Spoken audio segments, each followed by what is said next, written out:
മച്ചതെന്താ? ഇല്ല, പായംപൊരി. എന്താണ് ഇതില്? നമ്മള് മഹാരാഷ്ട്രയിൽ നിക്കുമ്പോ ഇതിനെന്താ പറയാ അറിയോ? മഹാരാഷ്ട്രയിൽ നിക്കുമ്പോ ഇതിന് മുട്ട പറയും.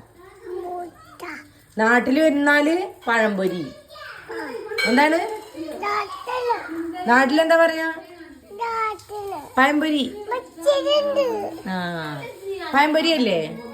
ആ, ഈ പഴംപൊരി കഴിക്കട്ടോ. ഉറങ്ങിച്ചപ്പോ മച്ചുവിന് ഒരേ നിർബന്ധം പഴംപൊരി വേണം. ഞാൻ ആഗ്രഹം സാധിച്ചു കൊടുക്കും. ഇതാണ് പഴംപൊരി. ഞാൻ ഉറങ്ങാൻ വേണ്ടിയിട്ടൊന്ന് പറഞ്ഞതായിരുന്നു. ഉറങ്ങിച്ച് നോക്കുമ്പോ വെച്ച് പഴംപൊരി ഉണ്ടാക്കണ മൂടൊന്നുമില്ല. ചോറുമേനയല്ല ഞാൻ പറഞ്ഞത്. എന്തായാലും ദിസ് ഈസ് എ പഴംപൊരി. ഇതിന് പഴംപൊരി എന്ന് പറയട്ടോ. 2 പേരാണ് കേട്ടോ. ഓക്കെ,